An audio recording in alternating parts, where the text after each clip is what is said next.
మిత్రుడు, శత్రువు. ఏ ఒక్క వ్యక్తిని మనం పరిచయం చేసుకున్నా ఈ 8 మంది మనకు పరిచయం అవుతూ ఉంటారు సంసారం.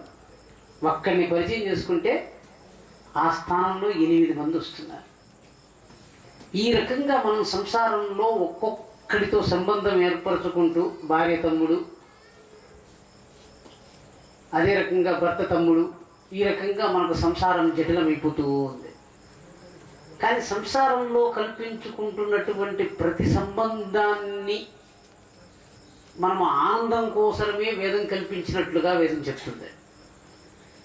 మీకు గురువు యొక్క ఆవశ్యకత ఎప్పుడు కనపడుతుందంటే, సంసారంలో మనము కల్పించుకున్నటువంటి సంబంధాల వల్ల సుఖం ఏర్పడకుండా దుఃఖం వస్తూ ఉంది, సంసారంలో ఏర్పడినటువంటి బాంధవ్యాలను విడిచిపెట్టుకోలేకపోతున్నాను, అప్పుడు నన్ను సంసారం నుంచి ఉద్ధరించండి అనే ప్రశ్న వచ్చినప్పుడు, సంసార వృక్షమారూఢాః పతయంతి నరకాన్నవే యస్మాన్ ఉద్ధరతే సర్వాన్ తస్మై శ్రీ గురవే నమః.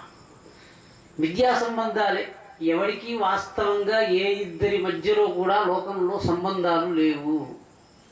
కానీ పశుపక్ష్యాదులకి కూడా లేనటువంటి సంబంధాలని మనం కల్పించుకొని సంతోషిస్తున్నామా లేకపోతే దుఃఖపడుతున్నామా తెలియకుండా దుఃఖం కోసం సంబంధాలను చూస్తూ ఉంటే, అప్పుడు మీకు లోకంలో ఉన్నటువంటి విద్యా సంబంధాలను విడిచిపెట్టి సత్యమైన సంబంధాలను సంపాదించాల్సిన హేతువుని మీకు జ్ఞాపకం చేయటం వల్ల గురువు యొక్క అవసరం వచ్చిందండి. సరే, బాగుంది. లోకంలో జగద్గురువుని యొక్క పరంపర వ్యాసుడు ఏం చేశాడంటే, ఇటువంటి ప్రధానమైనటువంటి గ్రంథాలను తయారు చేయడం ఇవి చేస్తున్నాడు. దక్షిణామూర్తి సాక్షాత్తు ఈశ్వర స్వరూపం. శంకరుడు ఆయన రాస్తున్నటువంటి భాష్యకర్తలు వాటికన్నీ మీకు తెలిసింది. ఇక్కడ వ్యవహారం ఏమిటంటే, గురువు ఎట్లా తయారవుతున్నాడు, గురువు యొక్క శరీరం ఏమి అని ప్రస్తావన వచ్చింది. గురువు యొక్క శరీరం ఏమిటంటే, శిష్యుల యొక్క పాపపుణ్య సంచయమే గురువు యొక్క శరీరము అని చెప్పారు. అంటే ఒక రాజ్యాంగాన్ని ఏర్పాటు చేయాలి, ప్రజలు ఉండాలి, ప్రభువు ఉండాలి, వారు నివసించడానికి కావలసినటువంటి యోగ్యమైన నిర్మాణాలు ఉండాలి అని చెప్పినట్లుగానే, గురుస్వరూపం తయారు కావాలంటే శిష్యులు ఉండాలి, వాళ్ళకు ఉన్నటువంటి పాపపుణ్యాలు ఉండాలి. ఈ 2 పాపపుణ్యాల యొక్క గ్రంథిని నేను ధరిస్తాను అని ఒక జీవుడు ఉండాలి. ఆ జీవుడు 2 పాపపుణ్యాలను ధరించి శిష్యుడి యొక్క అభిమానాన్ని ఆశ్రయించి ఎవరికి ఏది కావాలో ఆ పాపపుణ్యాలని విస్తరించి విపులంగా దాన్ని నాశనం చేస్తూ ఉంటారు. ఇది గురువు యొక్క శరీరం అన్నమాట. సరే, గురువు యొక్క కృత్యంలో అంటే ఇప్పుడు మనం ఇక్కడ చూస్తున్నటువంటి ధర్మంలో వచ్చేటప్పటికీ గురువు ఏం చేస్తాడు, గురువు ఎట్లా మనకు తెలుస్తాడు అంటే, సంసారంలో కామం ఉత్పన్నమైనట్లుగా మనకు జ్ఞానం ఎప్పుడు వస్తుందో అప్పుడే కదండి సంసార వ్యవహారం మొదలైంది.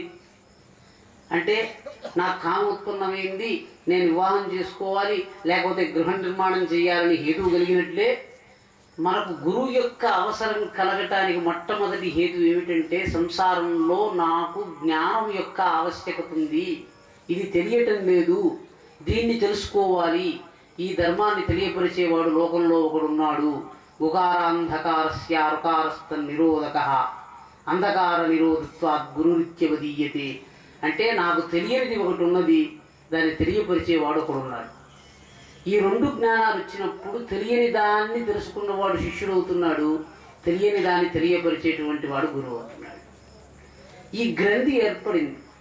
వాస్తవంగా గురు శిష్య సంబంధంలో ఏం వ్యవహారం ఉంటుంది అని చెప్తూ భాగవతంలో అవధూత గీత అని ఒక వ్యవహారం ఉంది. అవధూత అంటే సాక్షాత్తు దత్తాత్రేయుడండి. దత్తాత్రేయుడికి యదు మహారాజుకి సంవాదం జరిగింది. ఆ జరిగినటువంటి సంవాదంలో యదు ఒక పర్యాయం దత్తాత్రేయుడు వెళుతూ ఉంటే చూచి నిలిపి దత్తాత్రేయుడిని ఒక ప్రశ్న అడిగాడండి యదు.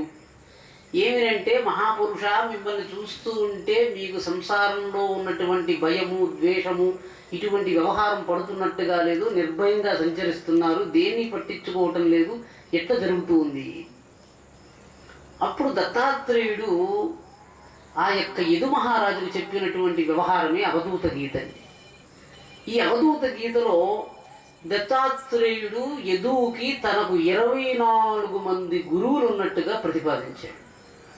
ఆ గురువుల్లో ముఖ్యమైనటువంటి వాళ్ళు ఎవరు అనంటే, పృథివీ వాయు ఆకాశ అంటే పంచభూతాలు, చంద్రుడు, రవి, కపోతము, అజగరము, వేటగాడు, తేనెటీగ, తేనెను తీసేటువంటి వాడు, వీళ్ళందరూ ఒక కత్తికి సానబెట్టేటువంటి వాడు, ఒక పింగళ వేశ్య, ఒక పుట్టిన పిల్లవాడు, ఈ రకంగా 24 మంది గురువుల్ని దత్తాత్రేయుడు మన యదు మహారాజుకి చెప్పాడు. అంటే ఈ చెప్పినటువంటి ఏ గురువుల్లో కూడా వాళ్ళు మేము గురువులు అనేటువంటి జ్ఞానం వాళ్ళకి లేదండి. ముందరది మీకు అర్థం కాదు. అంటే అప్పుడు ఆయన అడిగాడు, ఎవరిని ఎట్లా గురువుగా స్వీకరించావు, వాళ్ళు ఎట్లా నీ గురువుగా నడుచుకున్నారు? అప్పుడు చెప్పాడు, అయ్యా భూమి నాకు గురువు, భూమి నుంచి నేను ఓర్పును ధైర్యాన్ని నేర్చుకున్నాను అని చెప్పాడు. ఆకాశము సర్వవ్యాపకమైంది, అది సర్వవ్యాపకతను దాని నుంచి నేర్చుకున్నాను. వాయువు ఉంది చూసారండి, వాయువు మన అందరి శరీరాల్లో ప్రవేశిస్తుంది, అందరి దుర్గంధాలను పట్టుకుంటుంది, మళ్ళీ బయటకు వచ్చేటప్పటికి ఆ దుర్గంధాన్ని వదిలేస్తుందండి. ప్రపంచంలో అన్ని కర్మల్లో ఉంటూ కూడా వాయువు ఎట్లా దుర్గంధాన్ని పట్టుకోకుండా కేవలం సుగంధాన్నే పట్టుకుని మళ్ళీ సుగంధాన్ని విడిచిపెట్టేసి కేవలం శుద్ధంగా వెళ్ళటం అనేటువంటి తత్వాన్ని ఎట్లా నేర్చుకుందో, మన శరీరంలో ఉన్న పంచభూతాలు లోకంలో ఉన్న పాపాన్ని పట్టుకుని రోగాన్ని పట్టుకుంటున్నాయి చూసారండి. మన శరీరాన్ని విడిచిపట్టున్నటువంటి పంచభూతాలు శుద్ధంగా ఉన్నాయి, మన శరీరంలో ఉన్నటువంటి భూతాలు మలినంతో ఉన్నాయి.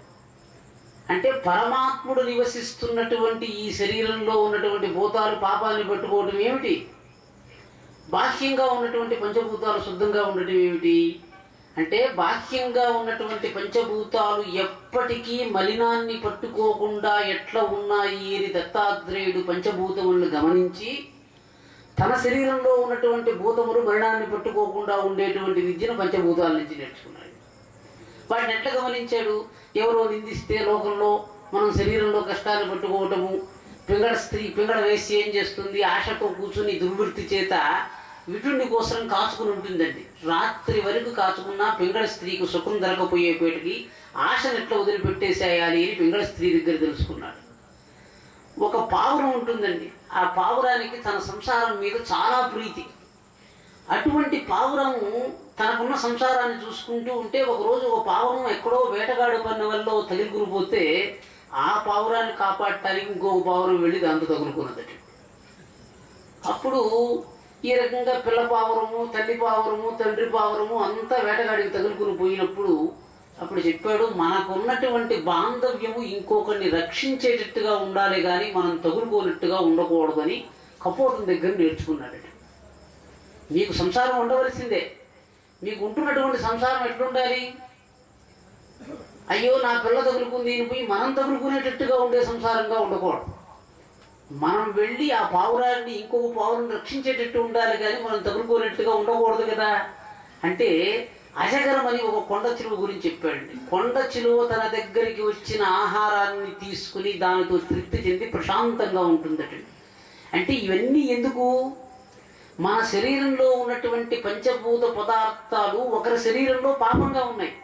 ప్రజ్ఞాపరాధ ఏవి సర్వరోగాణం మూలం అని వేదవాక్యం అండి.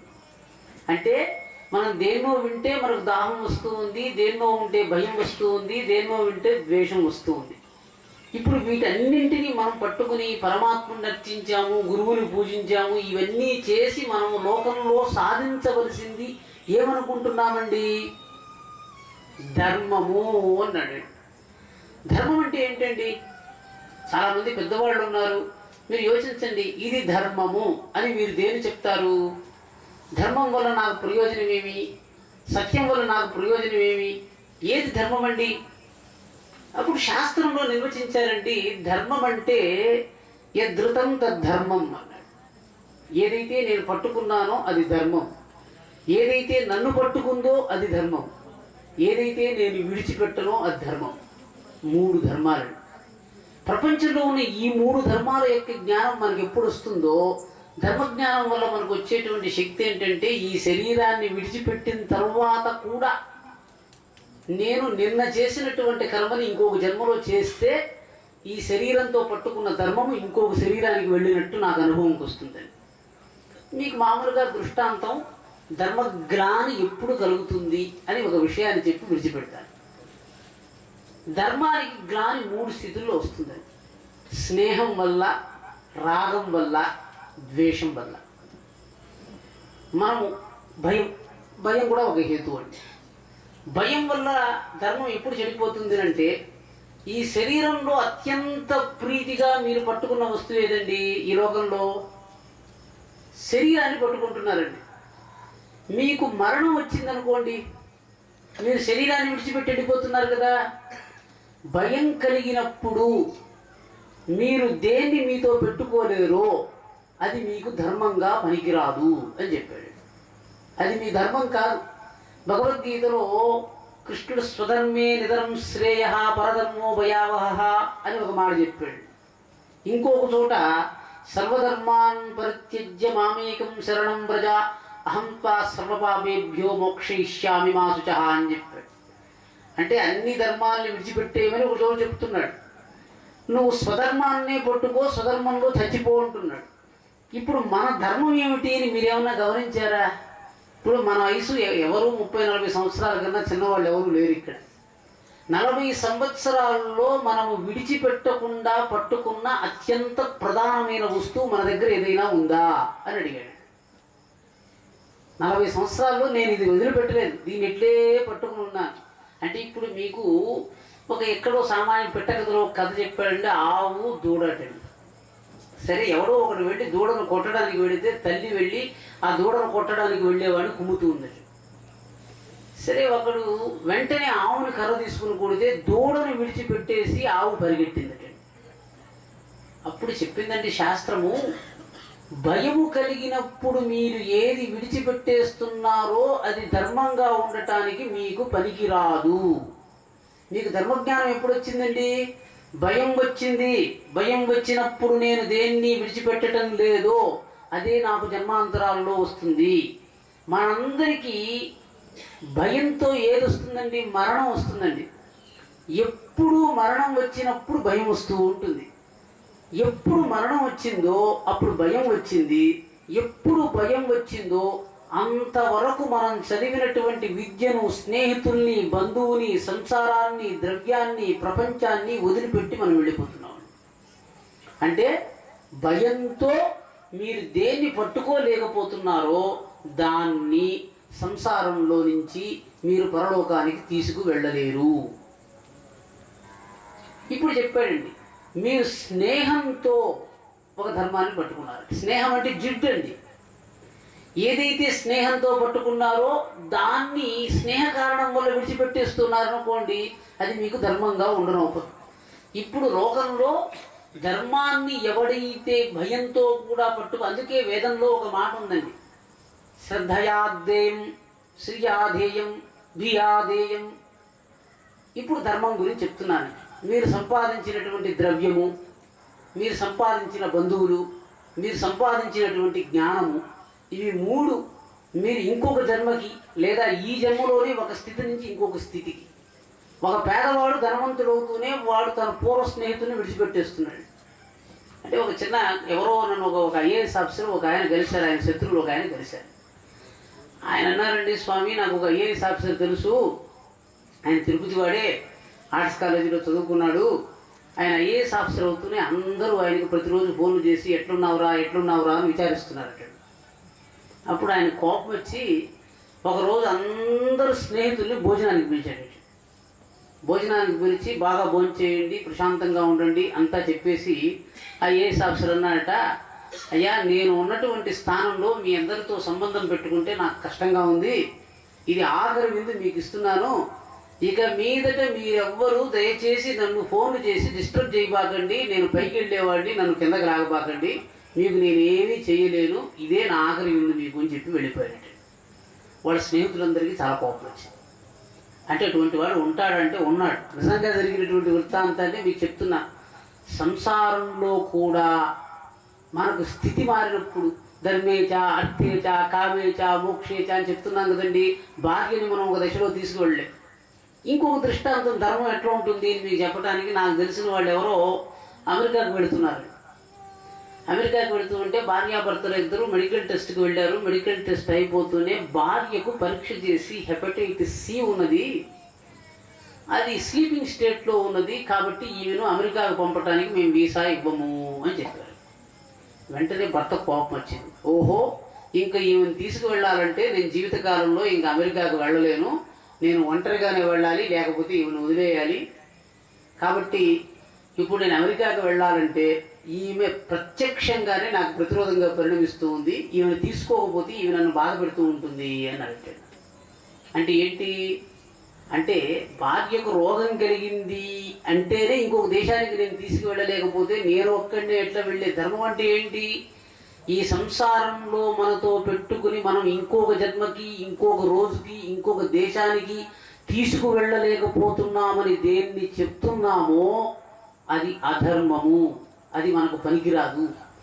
మీరు చెప్పండి, మీరు పట్టుకున్న ఏ వస్తువులని ఈ శరీరంతో ఇంకొక శరీరానికి, లేకపోతే ఈ లోకంలో ఇంకో చోటికి తీసుకెళ్ళలేరో అది మీకు ధర్మాలుగా పనికిరావు. ఇప్పుడు గురువు చెప్తున్నాడండి, ఏది ధర్మమో మీకు ఇది అధర్మం అండి, ఇది మీకు పనికిరాదు. ధర్మ విరుద్ధో కామోస్మి లోకేచ భరతర్షభ పురుష ఋషభ అని చెప్పారు. అంటే కామము ఏది ధర్మము అని అంటే, ఏ కామాన్నైతే నేను లోకాంతరాల్లో తీసుకువెళ్ళగలనో దాని మీదే నేను కాలాన్ని యాపన చేయాలి. ఏ ధర్మాన్ని అయితే ఇంకొక లోకానికి నేను తీసుకెళ్ళలేను, నేను వివాహం చేసుకున్నాను, ఈ భార్యను పరలోకం తీసుకెళ్ళలేను అని చెప్పి ధర్మేచ అర్థేచ కామేచ అని ప్రమాణం చేయటం వల్ల వాడు భార్యను తీసుకెళ్ళలేకపోతున్నాడు. కాబట్టి వాడికి భార్య ధర్మం కాదు, శరీరం ధర్మం కాదు, లోకం ధర్మం కాదు అని అయిపోయింది.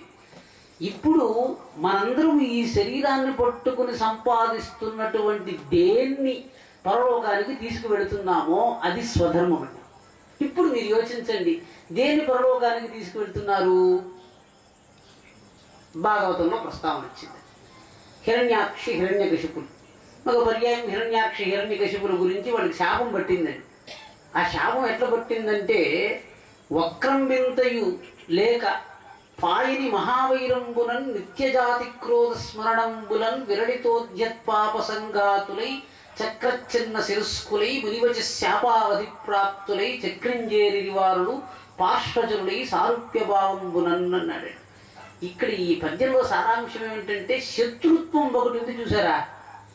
ముంగిసకి పాముకి, పిల్లికి ఎలుకకి, దున్నపోతుకి కోతికి శత్రుత్వాలు ఉన్నాయండి. ఈ శత్రుత్వాలు ఎవ్వరూ ఉపదేశించకుండా వెంటనే ఉపదేశించబడ్డాయి చూసారా? ఇది ధర్మం అన్నాడు. అంటే ఏంటి? ఎవ్వరూ చెప్పకుండా ఎక్కడో జపాన్లో ఉండేటువంటి ముంగిసకి ఇండియాలో ఉండే పాముకు తగాదా వచ్చిందనుకోండి, వీటికి ఏం కారణం లేదండి, ఎప్పుడు కొట్టుకుంటున్నాయని చెప్పాం కదా. వీళ్ళిద్దరినీ కొట్టుకుంటూ ఉండమని ఎవరు చెప్పారు? అది జన్మాంతర జ్ఞానం అండి.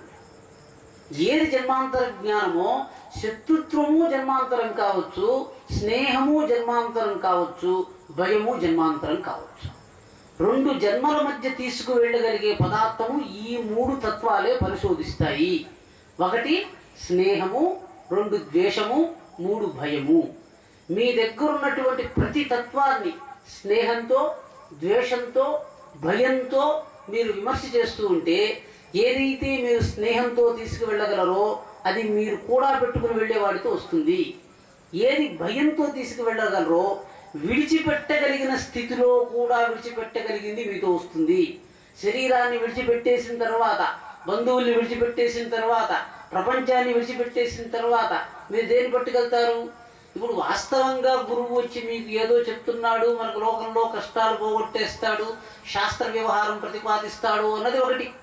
గురవే సర్వలోకానాం విషదే భవరోగిణాం నిదయే సర్వ విద్యానాం దక్షిణామూర్తయే నమః అంటే గురువు యొక్క ఒక లక్షణం మీకు తెలియాలండి. మొట్టమొదట ఏంటి? నా కళ్ళున్నాయి, చెవులున్నాయి, ఇంద్రియాలు సర్వస్వం ఉన్నాయి, వీటన్నింటినీ వాడి నేనేం చెయ్యాలి?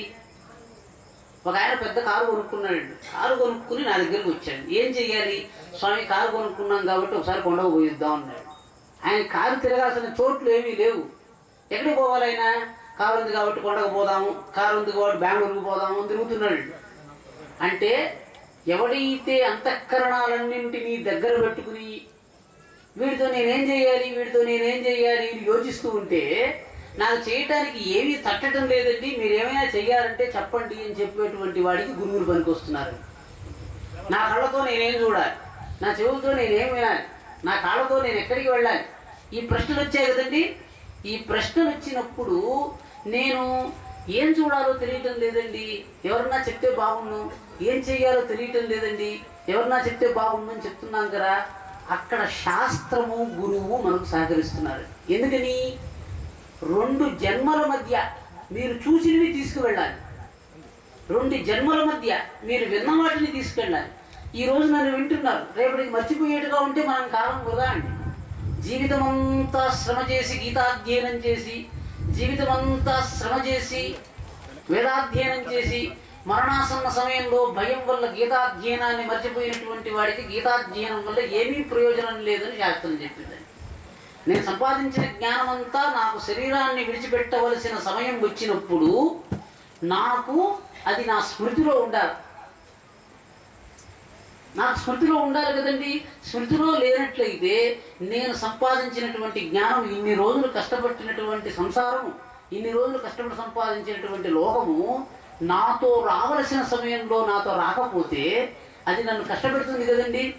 నేను భగవద్గీత చదువుకున్నాను, వేదిక మీద కూర్చుని భగవద్గీతలో ఒక శ్లోకాన్ని స్మరిస్తే జ్ఞాపకం రాలేదు, యుద్ధకాలంలో స్మరణకు రానటువంటి అస్త్రము, అవసరార్థం ఉపయోగపడినటువంటి ద్రవ్యము, ఇవన్నీ మనకు నష్టాలే, వాటి వల్ల ప్రయోజనం లేదు.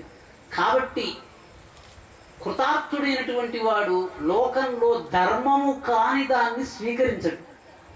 ధర్మము కానిది అంటే ఏమిటి అంటే, మీరు మొట్టమొదటి మీరు యోచించుకోండి, ఇది ధర్మము, ఈ ధర్మాన్ని ఇహపరముల యందు నేను తీసుకువెళ్ళగలను, వేరే వాడు చెప్పవలసిన పని లేదండి. పుస్తకాలు చదివి ఇది ధర్మమా కాదా మీకు అవసరం, మీకే తెలిసిపోతూ ఉంది. మీరు సంపాదించిన స్నేహితుల్ని ఒక సభ మీద ఉంటే గుర్తుపట్టలేకపోతున్నారంటే ఎందుకని?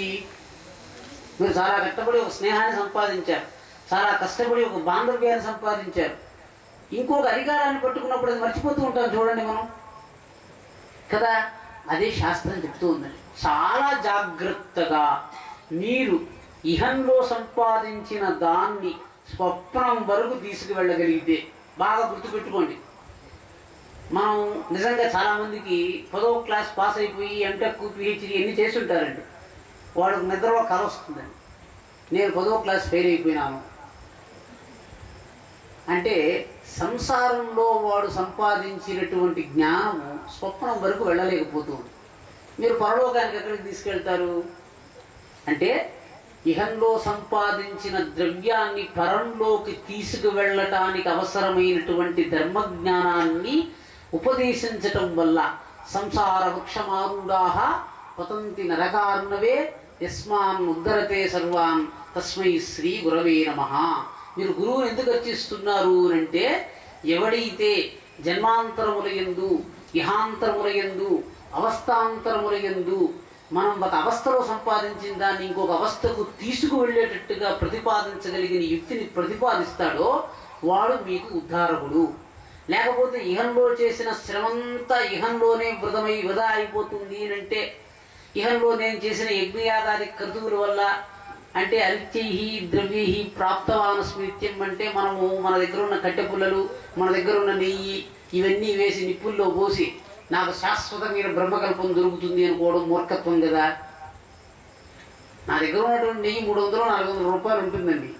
ఎవడో ఒక మంత్రం చెప్తూ ఉంటే నిప్పుల్లో బారబోస్తే నేను ఈ యొక్క నెయ్యిని నిప్పులో వేయటం వల్ల నేను స్వర్గానికి వెళతాను, శాశ్వత బ్రహ్మకల్పమైన స్థానాన్ని పొందుతాను అని నేను ప్రతిపాదించేటువంటి స్వర్గం ఏదైతే ఉందో అది అనిత్యం కదా. ద్రవ్యంతో కొనుక్కునేదంతా అనిత్యం కదా. కాబట్టి మీ లోకంలో శిష్యుడైనటువంటి వాడు జాగరూకుడై ఉండి ఈ యొక్క ధర్మజ్ఞానాన్ని స్వభావతః సంపాదించండి, శాస్త్రజ్ఞానం వల్ల కాక. మీరు వెంటనే యోచించండి, దీన్ని నేను అక్కడికి తీసుకెళ్ళలేను, ఎందుకు ఇక్కడ కృషి చేస్తున్నారు? మీరు అక్కడికి వెళ్ళాలనుకుంటున్నారు కదా. అమెరికాలో ఉండాలని వాడు వెళ్ళాడండి, ఇండియాకు వచ్చేయాలనుకుంటున్నాడు, వాడు ఇల్లు కట్టుకుంటాడు అక్కడ? కట్టుకోడు కదా. అంటే ఇహలోకంలో పరానికి వెళ్ళాలనుకున్న వాడెవడు పరానికి తీసుకువెళ్ళలేని ద్రవ్యం మీద ఎక్కువ శ్రమ పెట్టడు. అది మరణాసన్న సమయంలో మనకు జ్ఞాపకం వస్తుంది. ఇది వేరే వాడికి చెప్పే విషయం కాదు. ఒకే ఒక విషయంతో పూర్తి చేస్తున్నాను. సామాన్యంగా మన యొక్క ఆధ్యాత్మిక ప్రవృత్తి ఇంకొకటికి నిరూపణ చేయవలసిన పని లేదండి. మన ఆనందాన్ని, మన తృప్తిని మన కోసమే మనం చేస్తున్నాం, కానీ ఎవరినో తృప్తిపరచడానికి ఏ కర్మలు మనం